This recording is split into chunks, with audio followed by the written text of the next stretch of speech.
524 জন যাত্রী নিয়ে একটি বোয়িং 474 বিমান যাত্রা করছিল। 24,000 ফুট উচ্চতায় আসার পর বিমানের লেজ হঠাৎ করে বাতাসে আলাদা হয়ে যায়। বিমানের পাইলট তখন নিয়ন্ত্রণ হারিয়ে ফেলে। বিমানের মধ্যে বায়ুচাপ কমতে থাকে আর সেই সাথে অক্সিজেন। এত কিছুর পরও তারা পরবর্তী 45 মিনিটের জন্য বিমানটিকে কিভাবে আকাশে উড়িয়ে রেখেছিল। স্বাগতম এক্সপ্লেনেশনের আরেকটি রহস্যময় এপিসোডে। আজকে আমরা জানবো এমন একটি বিমানের গল্প যেটি মানব ইতিহাসে সবথেকে বাজেভাবে ধ্বংস হওয়া একটি বিমান। ভিডিওটি সম্পূর্ণ দেখার অনুরোধ রইল। আর যারা আমাদের চ্যানেলে নতুন তারা অবশ্যই পাশে থাকা সাবস্ক্রাইব লেখাতে প্রেস করে বেল আইকনের অপশনটি সিলেক্ট করুন। এই বিমানটি হলো জাপান এয়ার 123। 1985 সালের 12 আগস্ট জাপান এয়ারলাইন্সের একটি বোয়িং 474 বিমান টোকিওর হানিদা বিমানবন্দরে দাঁড়িয়ে যাত্রী নামাচ্ছিল। আর ঠিক তার 1 ঘন্টা পর আবার বিমানটি টেক অফ করে ওসাকা যাওয়ার কথা ছিল। টোকিও থেকে ওসাকা হাজার হাজার মানুষ প্রতিদিন ভ্রমণ করে, কিন্তু ওই দিনটা একটু বেশি ব্যস্ততা ছিল, কারণ সবাই ছুটিতে তাদের নিজ শহরে ফিরে যাচ্ছিল। হানিদা বিমানবন্দর থেকে ফ্লাইটটি 509 জন যাত্রী এবং 15 জন ক্রু সদস্য নিয়ে জাপানের আকাশে উড়াল দিল। ক্রুদের জন্য এটি একটি নিয়মিত ফ্লাইট ছিল, কিন্তু যাত্রীরা জানতেন না যে তারা যে বিমানে ভ্রমণ করছিলেন তা অনেক বছরের পুরনো এবং দুর্বল একটি বিমান। আর বিমানের এই ভয়াবহ সমস্যা, যার বিষয়ে পাইলট বা ফ্লাইট ইঞ্জিনিয়ার কেউই জানতেন না। ব্যস্ততার কারণে এটি আজ বোয়িং 474 এর ষষ্ঠ ফ্লাইট হতে চলেছে। 3 জন ককপিট ক্রু সম্পর্কে বলতে গেলে 49 বছর বয়সী ক্যাপ্টেন মাসামি তাকাহামা ফ্লাইটটি পরিচালনা করবেন, যার মোট 12,000 ঘন্টা বিমান ওড়ানোর অভিজ্ঞতা ছিল। ফার্স্ট অফিসার ছিলেন 39 বছর বয়সী ইউতাকা সাসাকি। তার ক্যাপ্টেন পদে পদোন্নতির প্রক্রিয়া ইতিমধ্যে শুরু হয়ে গিয়েছিল এবং এই ফ্লাইটটি তার পদোন্নতির জন্য সবচেয়ে গুরুত্বপূর্ণ ছিল।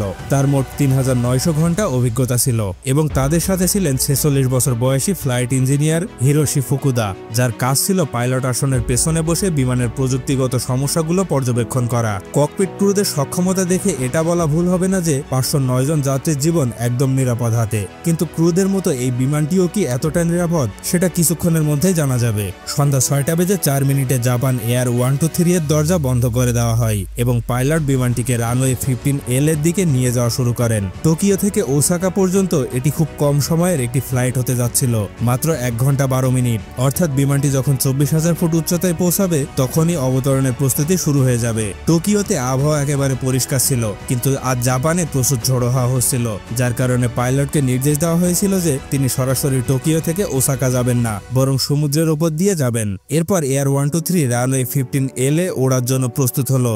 6:12 কন্ট্রোল টাওয়ার থেকে অনুমতি পাওয়ার পর পাইলট বিমানের থ্রাস্ট লিভার তুলে সফলভাবে উড্ডয়ন করেন। তখন পর্যন্ত যা ঘটেছিল তা একেবারে স্বাভাবিক ছিল, কিন্তু উড্ডয়নের ঠিক 12 মিনিট পরে সাগামি উপসাগরের ওপর দিয়ে যাওয়ার সময় বিমানের ভেতরে একটি বিকট শব্দ শোনা যায় এবং একই সাথে লেজের অংশে একটি গর্ত তৈরি হয়। তখন পর্যন্ত যাত্রীরা বাড়ি যাওয়ার জন্য খুবই উত্তেজিত ছিলেন, কিন্তু তাদের উত্তেজনা চোখের পলকে ভয়ে পরিণত হয়, কারণ গর্তের জন্য কেবিনে চিৎকার চেঁচামেচি শুরু হয় এবং আলগা জিনিসপত্র গর্তের দিকে উড়ে যেতে থাকে।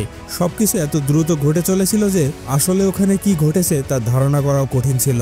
শব্দ এত জোরে ছিল যে ককপিটেও এটি শোনা যাচ্ছিল।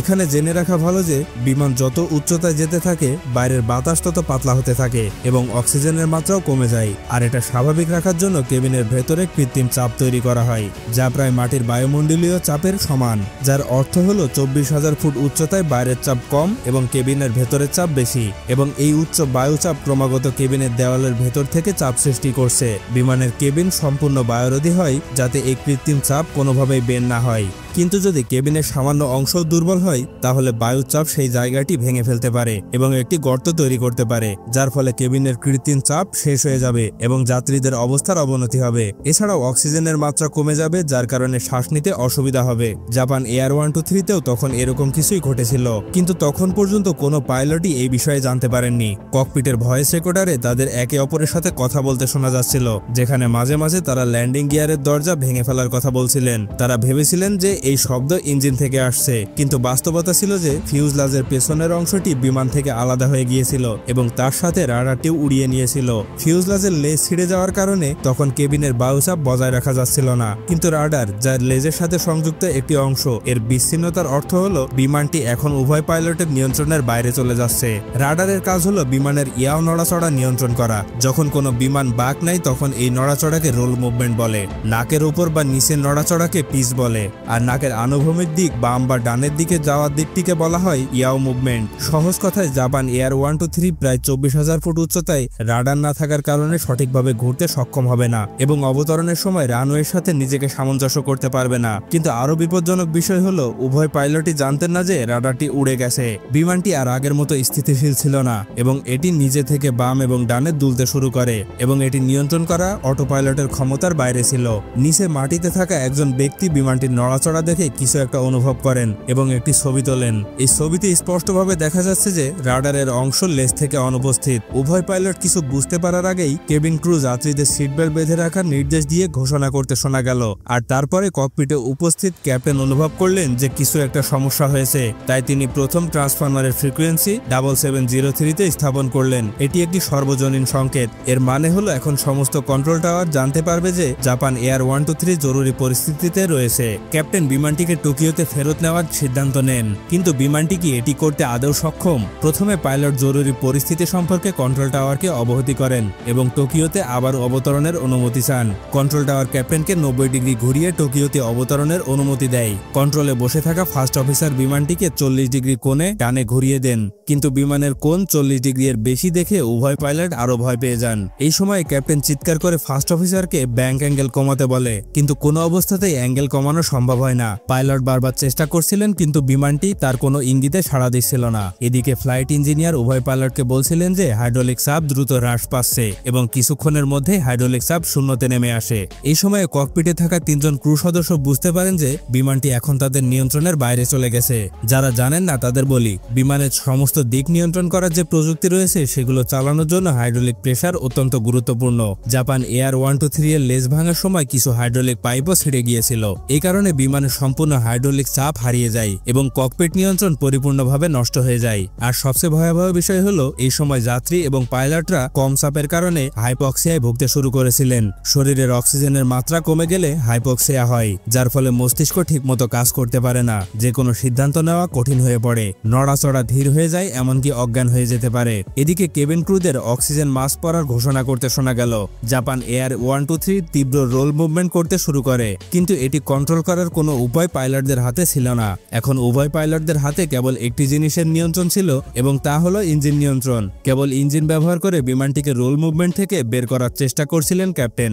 যদি বিমানটিকে ডান দিকে ঘোরাতে হয় তাহলে বাম দিকের ইঞ্জিনের শক্তিগুলো বাড়াতে হবে এবং যদি বাম দিকে ঘোরাতে হয় তাহলে ডান দিকের ইঞ্জিনগুলির শক্তি বাড়াতে হবে। একইভাবে রোল মুভমেন্টে যখন বিমানটি ডান দিকে ঝুঁকে পড়ে তখন নির্দিষ্ট সময়ের জন্য শুধুমাত্র ডান ইঞ্জিনগুলির শক্তি বাড়িয়ে এটিকে আবার সোজা করা যেতে পারে। এই পদ্ধতি ব্যবহার করে পাইলটরা বিমানের রোল মুভমেন্টকে অনেকাংশে নিয়ন্ত্রণ করতে শুরু করে। এখন তাদের একমাত্র লক্ষ্য ছিল যত তাড়াতাড়ি সম্ভব টোকিও বিমানবন্দরে বিমানটিকে আবার অবতরণ করা, কিন্তু তার আগে বিমানটিকে মাটির কাছাকাছি আনতে হয়েছিল যাতে কেবিনে বায়ুচাপ বাড়াতে পারে। তাই ক্যাপ্টেন ল্যান্ডিং গিয়ার ডাউন করার সিদ্ধান্ত নেন। ল্যান্ডিং গিয়ারটি বিমানের অতিরিক্ত টান তৈরি করে যা গতি কমাতে সাহায্য করে, কিন্তু এই ল্যান্ডিং গিয়ারটিও হাইড্রোলিক চাপের মাধ্যমে খোলে। হাইড্রোলিক চাপ না থাকার কারণে গিয়ারটি খুলছিল না, তাই ক্যাপ্টেন নিজের বল প্রয়োগ করে ল্যান্ডিং গিয়ারটি খোলার সিদ্ধান্ত নেন। ভাগ্যক্রমে এটি খুলে যায়। 6:45 মিনিটে জাপান এয়ার 123 আটসুকি শহরের ওপর দিয়ে একটি চক্কর দেয় এবং এর উচ্চতা 24,000 ফুট থেকে 13,500 ফুটে নেমে আসে, যা পাইলটদের জন্য একটি দুর্দান্ত সাফল্য ছিল। কেবিনে চাপ এবং অক্সিজেন উভয়ই বাড়তে থাকে, তবে বিপদ এখনো শেষ হয়নি। এখান থেকে তাদের ডান দিকে মোড় নিয়ে টোকিওর দিকে যাওয়ার কথা ছিল, কিন্তু শুধুমাত্র ইঞ্জিন নিয়ন্ত্রণ দিয়ে বিমানটি ঘুরিয়ে নেওয়া পাইলটদের জন্য অনেক কষ্টসাধ্য ছিল। যদি তারা ইঞ্জিনের জোর বাড়াতো তাহলে বিমানের নাক অনেক উপরে উঠে যেত, যা গতি কমিয়ে দেবে এবং গতি খুব বেশি কমিয়ে দিলে বিমানটি মাটিতে ভেঙে পড়তে পারে। অনিচ্ছা সত্ত্বেও বিমানটিকে জাপানের পাহাড়ি অঞ্চলে প্রবেশ করতে হয়েছিল। কম উচ্চতায় নিয়ন্ত্রণ ছাড়াই বিমানটিকে টোকিওর দিকে ঘুরিয়ে দেওয়া অসম্ভব বলে মনে হয়েছিল। সন্ধ্যা 6:48 মিনিটে ক্যাপ্টেনকে প্রথম অফিসারকে ডান দিকে মোড় নিতে বলতে শোনা গেল, কারণ সামনে পাহাড় ছিল, কিন্তু কেবল ইঞ্জিন নিয়ন্ত্রণের সাহায্যে এত সূক্ষ্ম বাঁক নেওয়া সম্ভব ছিল না। এই সময়ে ককপিটে বিভিন্ন ধরনের অ্যালার্মও বাজতে শোনা গেল। বিমানটি টোকিও থেকে অনেক দূরে পর্বতমালার মাত্র 6,800 ফুট উপরে পৌঁছালো। কয়েক মিনিট পরে সন্ধ্যা 6:54 মিনিটে ক্যাপ্টেনের হতাশা তার কণ্ঠে স্পষ্টভাবে দৃশ্যমান ছিল এবং অবশেষে 2 মিনিট পরে জাপান এয়ার 123 বাঁক নেওয়ার সময় কম উচ্চতার কারণে একটি পাহাড়ের সাথে ধাক্কা খায়। এই দুর্ঘটনায় মাত্র 4 জন বেঁচে ছিলেন, যারা কেবিনের মাঝখানে বাম দিকে বসেছিলেন। এই ভয়াবহ দুর্ঘটনায় বাকি ক্রু এবং যাত্রীদের প্রাণহানি ঘটে। তদন্তে জানা গেছে যে 7 বছর আগে অবতরণের সময় এই বিমানের লেজ রানওয়ের সাথে ধাক্কা খেয়েছিল। এরপর বিমানটি মেরামতের জন্য বেশ কয়েক সপ্তাহ সপ্তাহ ধরে গ্রাউন্ডেড অবস্থায় ছিল এবং বোয়িং টেকনিশিয়ানরা এটি মেরামত করতে থাকেন। তদন্তে আরও জানা যায় যে টেকনিশিয়ানরা লেজের স্প্লাইস প্লেটটি ভুলভাবে ইনস্টল করেছিলেন। এই দুর্ঘটনার পর তদন্তকারীরা 4 জন ভিন্ন পাইলটকে একটি ফ্লাইট সিমুলেটরে একই অবস্থার মধ্য দিয়ে যেতে বাধ্য করেছিলেন, কিন্তু 4 জন পাইলটই বিমানটিকে বিধ্বস্ত করে এবং কোনো পাইলটই জাপান এয়ার 123 যতক্ষণ আকাশে ছিল ততক্ষণ বিমানটিকে আকাশে রাখতে পারেননি। এটি বেশ আশ্চর্যজনক, কারণ সিমুলেটরে বসে থাকা পাইলটদের দুটি বড় সুবিধা ছিল। প্রথমত, তারা আগে থেকে জানতো সমস্যাটি কি, এবং দ্বিতীয়ত তাদের মনে শান্তি ছিল যে তাদের প্রাণ হারাবে না। এই পরিস্থিতি দেখে এটা বলা ভুল হবে না যে জাপান এয়ার 123 এর উভয় পাইলটই শেষ নিঃশ্বাস পর্যন্ত বিমানটি নিয়ন্ত্রণ করার খুব চেষ্টা করেছিলেন এবং 45 মিনিট ধরে এটিকে বাতাসে উড়িয়ে রেখেছিলেন। আজকে এ পর্যন্তই। দেখা হবে আরেকটি লজিক্যাল এপিসোড নিয়ে। ততক্ষণ পর্যন্ত ভালো থাকবেন, সুস্থ থাকবেন। পরবর্তী ভিডিও কি সম্পর্কে দেখতে চান সেটি অবশ্যই আমাদের কমেন্ট করে জানাবেন। আর ভিডিওটি ভালো লাগলে লাইক এবং সাবস্ক্রাইব করতে ভুলবেন না। ধন্যবাদ।